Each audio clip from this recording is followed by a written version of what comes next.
न झुकते हुए विक्रमार्क वापस पेड़ के पास गए, शव को पेड़ से उतारा, उसे अपने कंधे पर रखा, उसे हमेशा की तरह चुपचाप दफना दिया और चले गए। तब शव में बेताला ने कहा, राजा, यह किसी के लिए भी आश्चर्य की बात है कि आप हर संभव दृढ़ता से किए गए कार्य को पूरा करने के लिए आधी रात को एक भयानक कब्रिस्तान में लेटे हैं। लेकिन क्या आप तब संतुष्ट हो सकते हैं जब आपने अपनी सारी मेहनत का परिणाम प्राप्त कर लिया है?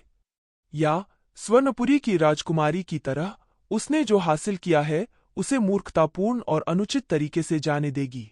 क्योंकि कुछ कार्यों को हासिल करने के लिए कड़ी मेहनत और लगन ही काफी है। हालांकि परिणामों का अनुभव करने के लिए ज्ञान और सांसारिकता की आवश्यकता होती है।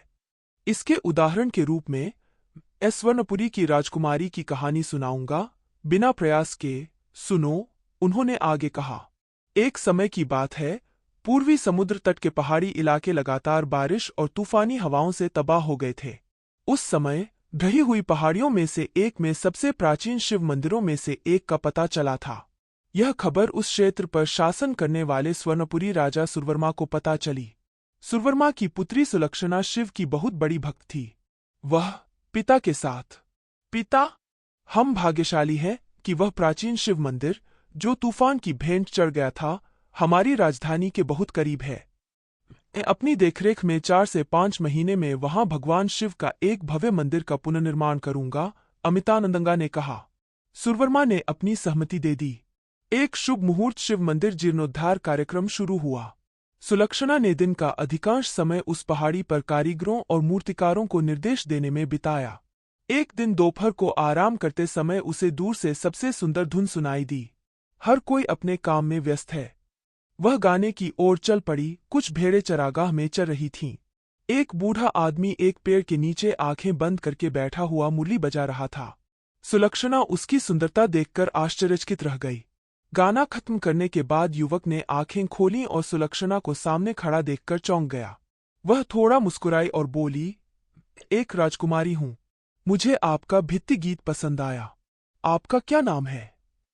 उसने पूछा। मेरा नाम गोविंदस्वामी है। युवक ने सुलक्षणा को प्रणाम करते हुए कहा और भेड़ों के साथ चल दिया। तब से सुलक्षणा हर दिन गोविंदास्वामी से छिपकर मिलती थीं और मुरली पर अपने पसंदीदा गाने गाती थीं। गोविंदास्वामी उन्हें मुरली बजाना सिखाया करते थे। उसने उसे सिखाया कि कैसे सभ्य व्यवहार करना चाहिए और दूसरों से कैसे बात करनी चाहिए। जैसे जैसे महीना बीतता गया, दोनों काफी करीब आ गए। एक दिन कुछ देर मुरली बजाने के बाद सुलक्षणा को काली खांसी हो गई।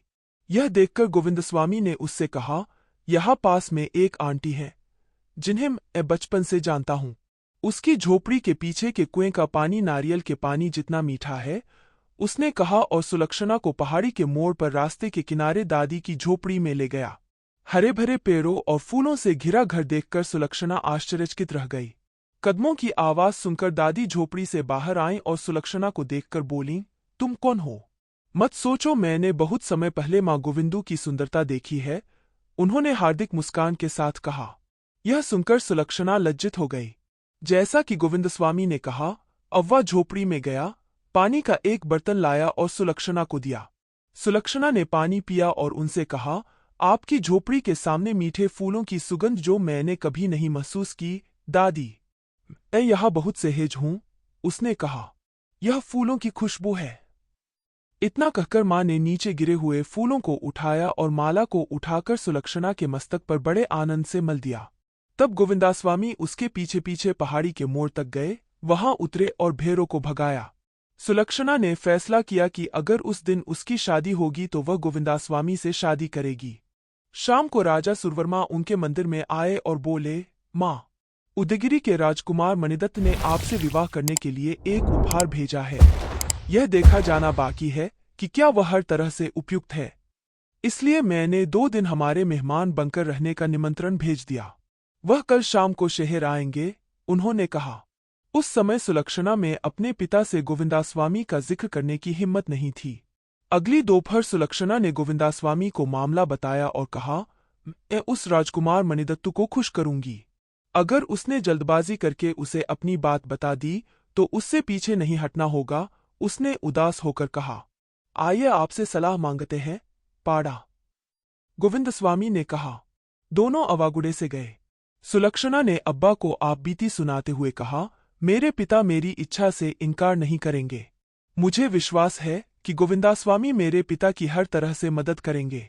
हालांकि मुझमें गोविंदस्वामी को अपने पिता के पास ले जाने की हिम्मत नहीं है, उसने कहा। अव्वा ने कुछ देर सोचा और कहा, हमारे लिए डरने या परेशान होने की कोई बात नहीं है। गोविंदास्वामी के रूप में नहीं, बल्कि राजकुमार मणिदत्त के रूप में आपके पिता से मिलने जाएंगे। क्या आपको यकीन नहीं है कि गोविंदा आपके पिता बनेंगे? अब कहानी का सुखद अंत हो गया है, उन्होंने कहा। उदयगिरि राजकुमार की नगरी तक पहुंचने के लिए पहाड़ी रास्ते के अलावा कोई दूसरा रास्ता नहीं है। जब वह अपनी कुटिया के सामने पहुंचा तो उसने गोविंदस्वामी को समझाया कि क्या करना है। जैसा कि अपेक्षित था, मणिदत्त शाम को एक सफेद घोड़े पर सवार होकर उस स्थान पर पहुंचे। अव्वा ने उसका सामना किया और कहा, नैना, नागन्ना, मेरी बात सुनो, अपना भोजन करो और जाओ। उसने घोड़े के रास्ते में खड़े होकर और उदास होने का नाटक करते हुए कहा। यह सुनकर मणिदत्त को बहुत आश्चर्य हुआ और उसने कहा, वाह, मैं वह नहीं हूं जो आप चाहते हैं कि मैं बनूं, मणिदत्तुन्नी, उदयगिरि के राजकुमार, उसने कहा और घोड़े से उतर गया। गोविंदस्वामी, जो वहां मौजूद थे, मणिदत्त को एक तरफ ले गए और कहा, अय्या, नागन्ना इस दादी का इकलौता पोता है। वह राजा का सिपाही है। कई वर्ष पहले एक पड़ोसी राजा ने इस राज्य पर आक्रमण कर दिया। डंडोरा को राजा के रूप में सुनते हुए नागन्ना, जो भोजन कर रहा था, अपनी मां की दलीलों को न सुनते हुए दीवार पर लटकी हुई तलवार के साथ बाहर भाग गया। युद्ध में उनकी मृत्यु हो गई। अव्वा हैरान थी। तुम्हें मेरे जैसा होना चाहिए। अगर तुम अब खाना परोसोगे और खाओगे तो इस बुढ़ापे में तुम बहुत संतुष्ट रहोगे, उन्होंने एक कहानी बनाते हुए कहा। प्रसन्नचित्त और दयालु मणिदत्त ने तुरंत अव्वा के कंधे पर हाथ रखा और कहा, अव्वा, नन्नाकली जल रही है, चावल डालो, उन्होंने कहा। अव्वा ने तुरंत उसे चावल और करी परोसी। मणिदत्त संतुष्ट होकर अपना भोजन समाप्त करके छुपे हुए बिस्तर पर बैठ गया। दादी उसके लिए गर्म दूध का बर्तन लेकर आईं। वह दूध पीते ही मणिदत्त सो गया। तब दादी ने गोविंदस्वामी से कहा, मैंने उस दूध में कुछ जड़ी बूटियों का रस मिलाया है। कल शाम तक राजकुमार को होश नहीं आएगा। तुम्हें और उसे उसके कपड़े पहनने चाहिए और घोड़े पर बैठकर महल में जाना चाहिए, इसमें कहा गया। गोविंदस्वामी ने मणिदत्त के रूप में महल में प्रवेश किया। राजा सूरवर्मा गोविंदस्वामी के सुंदर सीधे रूप से प्रभावित हुए। उन्होंने अपनी बेटी से कहा, तुम भाग्यशाली हो, माँ। तुम्हारा भावी पति सांचे में ढले कामदेव जैसा है, उसने सिर हिलाते हुए कहा। सुलक्षणा परमानंद धैर्यवान हो गईं। सूरवर्मा ने अगली शाम नदी में नाव यात्रा की व्यवस्था की। विहार के लिए निकलने से पहले एक दासी सुलक्षणा ने मंदिर में आकर कहा, माँ, एक बूढ़ा आदमी आपके लिए फूलों की माला लाया है। वह इसे आपको स्वयं देने पर जोर देती है, उसने कहा। तारीफ सुनते सुनते आगंतुक को एहसास हुआ कि बुढ़िया को परिचर के साथ अंदर भेजा गया है। आते समय बोले, राजकुमारी। राजकुमार को तेज बुखार था। दवा देने के बाद भी उसे होश नहीं आया। तुम्हें अदालत के डॉक्टर को ले जाना चाहिए और तुरंत आना चाहिए, उसने चिंतित होकर कहा।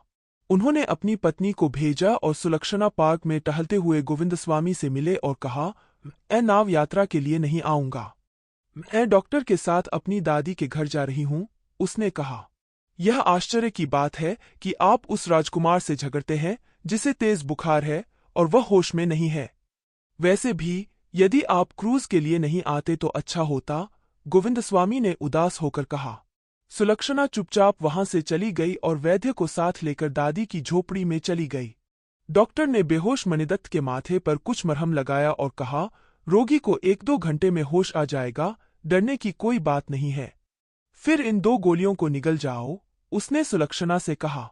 बाद में उसे यह सब कुछ अजीब और संदेहास्पद लगा तो वह राजा सूरवर्मा के पास गया और पूरा मामला बताया। जल्द ही सूरवर्मा एक छोटे दल और शाही चिकित्सक के साथ अव्वा की झोपड़ी में आए। उस समय मणिदत्त को कुछ होश आया और वह धीरे से बोला। सुलक्षणा अपने आंसू पोंछते हुए ध्यान से सुन रही है। सूरवर्मा ने अपनी पुत्री की ओर ऐसे देखा मानो यह क्या है। उसने अपने पिता का हाथ पकड़कर अपने दल से दूर ले जाते हुए कहा कि जो कुछ हुआ वह मोती के समान था और बोली, मेरे कहने पर गोविंदास्वामी राजकुमार के भेष में हमारे घर आए थे। राजकुमार अचानक बीमार पड़ गए और यहीं फंस गए। इसमें कहा गया है, चूंकि सुरवर्मा हर तरह से गोविंदास्वामी को पसंद करते थे, इसलिए उन्होंने अपनी बेटी पर गुस्सा नहीं किया और कहा, ऐसे जल्दबाजी वाले फैसले हमेशा अच्छे परिणाम नहीं देते हैं। पहले आप मणिदत्त से क्षमा मांगें। मुझे आपके गोविंदास्वामी से शादी करने पर कोई आपत्ति नहीं है, उन्होंने कहा। क्षमा करें पिताजी, मुझे एहसास हुआ कि मेरा पहला निर्णय जल्दबाजी में लिया गया था। मैं मणिदत्त से क्षमा चाहता हूँ, लेकिन बात सिर्फ गोविंदास्वामी से शादी करने की नहीं है, मणिदत्तु से शादी करने के लिए। मेरा भावी पति भविष्य में इस राज्य का राजा बनेगा। क्या जन कल्याण और राज्य की रक्षा किसी भी अन्य चीज से अधिक महत्वपूर्ण नहीं है? यह विशिष्ट है। बेताला ने यह कहानी सुनाई। राजा, शुरुआत में राजकुमारी सुलक्षणा को डर था कि उसके पिता नहीं चाहेंगे कि उसका विवाह गोविंदास्वामी से हो, लेकिन पिता ने उनसे शादी करने की पूरी इच्छा जताई।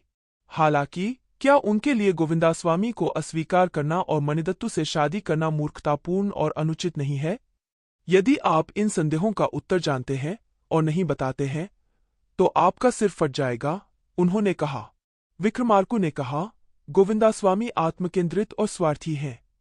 मणिदत्त ने एक बिना चेहरे वाली वृद्ध महिला को संतुष्ट करने के लिए मेहेल की अपनी यात्रा भी स्थगित कर दी। इसके आधार पर यह ज्ञात होता है कि उसके हृदय में दूसरों के दुख के प्रति दया है। यह जनशासक का प्रमुख लक्षण है, और गोविंदास्वामी की मानसिकता इसके बिल्कुल विपरीत है। वह यह जानकर भी शांत नहीं हुआ कि मणिदत्त उस कहानी के कारण बीमार और बेहोश है जो उसने अपने स्वार्थ के लिए गढ़ी थी।